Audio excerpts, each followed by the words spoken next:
हरे कृष्ण साथीहरू, म चाहिँ आज यो जपमाला हामी घुमाउँदाखेरि यो इन्डेक्स फिङ्गर अथवा चोर औँला चाहिँ किन युज गर्दैन अथवा किन साइडमा लगाइन्छ भन्ने बारे हो। मैले चाहिँ धेरै क्वेसन मेरो दिमागमा खेलिरह भएर रिसर्च गरेर हेर्दाखेरि चाहिँ आन्सर चाहिँ के पाएँ भन्दाखेरि यो हाम्रो जुन 5 औँला छ, 5 औँलामा एउटा औँलाले एउटा डिनोट गर्ने रहेछ।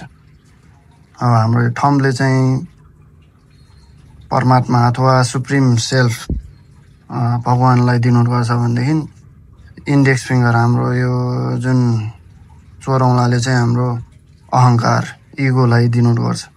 त्यसै गरेर यो मिडल फिङ्गरले चाहिँ सतोगुण, रजोगुण र तमोगुण तीनटा डिनोट गर्ने भएको हुनाले हाम्रो यो अहङ्कारलाई साइडमा राखेर माला जप गर्दाखेरि सत्वगुणलाई सपोर्ट हालेर यो हाम्रो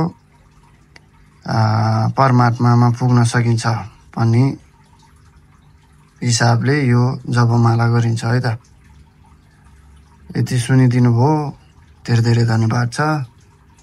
केही मिस्टेक बोलेछु भने माफ पाउँला, अनि अरू केही सजेसनहरू छ भने पनि कमेन्ट गरिदिनु होला। धन्यवाद। हरे कृष्ण।